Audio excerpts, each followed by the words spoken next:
information on all of that? Well, look, Nitel is a company that is about 100 years old, has been in existence for a long time. It started as a department of P&T, Post and Telecommunications, with the postal side handling letters and the telecom side doing telecommunications. And over the years, until 1985, when P&T was unbundled into Nitel and NiPost, and Nitel was the result of creation of the P&T domestic service with NET, Nigeria External Telecommunications Service. In 1985, those two organizations were merged and incorporated as limited liability company called Nigerian Telecoms Limited, Nitel. The intention of government then was for Nitel to run along commercial lines, to make profit and give dividends to the government. Of course, the government would support it financially if necessary, but it has to be as a last resort. By the time we took over Nitel for privatization in 1999 in the BPE, the federal government had sunk some $7 billion into Nitel and had never received a penny as dividend. Okay, so commercially Nitel was a failure, all right, because it was not returning any investment to the government. And by then, after we had put in $7 billion over the years, Nigeria had less than 500,000 telephone lines. It took an average of 11 months to get a phone line. Telephone services were among the most expensive in the world. So in terms of operational performance, Nitel was a failure. Okay. It was not giving Nigerians telephone services at affordable prices. By the time we took over, Nitel was also owing various companies and providers loans guaranteed by the federal government, about $450 million, okay, which we had to write off. The government had to take responsibility for those loans under Paris Club to do so. So, you see, the rosy picture people were painting of Nitel was a myth. Okay. Nitel was a commercial failure, it was a financial failure, it was an operational failure. And it, at that time, up to 1999, it had taken every step to frustrate the emergence of a private telecoms industry.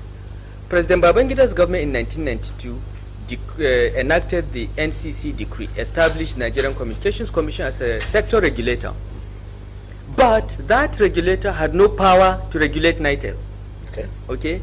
And because the Minister of Communications owned Nitel, the private companies that emerged had a very bad deal from Nitel. You know, the private companies, the private telecoms companies, I'm referring here to MTS, Multilinks, Intercellular, and so on, were really working for Nitel because they were giving up 70% or so of their revenues as interconnect charges to Nitel, which ensured that a private telecoms industry never grew. By the time I came to BP, and I had all this experience because I was connected in some way with AT&T, Motorola, Multilinks, Intercellular. I knew the operations. I had relationships with both companies, and I knew what the problems were. And I remember then we were going to NCC's office. Roman II was the vice chairman, with Akpabio. The governor of Akwa Ibom was representing EMIS. We were trying to get a fair interconnect agreement with Nitel, and it was just, terrible. So, if you look at every angle, Nitel was not serving the interests of Nigeria, the Nigerian investor, the Nigerian consumer. And what we came up with in BPE then was the need to completely deregulate the industry. We thought that the Babangida deregulation did not go far enough in '92. So we began by saying, how do we ensure that this industry was completely deregulated? And we took a 4-step approach. The first was to do a policy review of the telecoms industry, to review the sector policy from one that was monopolistic into one that was competitive. The second step was to create a legal framework that would give effect to the new policy.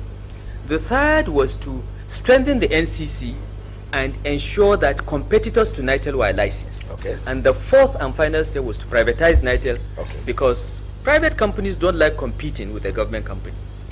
So this was the 4-step approach we adopted, and began to implement it starting in 2000.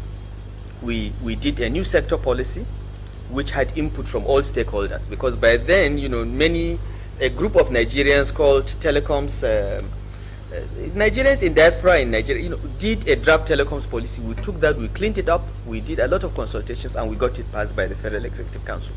Then we wrote the Nigerian Communications Act, what became Nigerian Communications. We wrote it in BP. We hired lawyers, we did that, and we got it through, passed through. Strengthened NCC, gave NCC the power to regulate Nitel, and gave NCC the power to issue GSM licenses, and that was the beginning of the revolution. All right, former minister.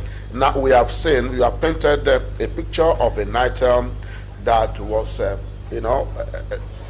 guzzling money, government funds, yeah, and not really performing. Not performing. Okay, against this background, the due diligence was done, and then the bidders came and all of that. How then were you able to have a value of about over $1 billion at that time? That was a taker, and then and all of that against a parastatal that was not commercially viable. Yes. How did you arrive at that and all that?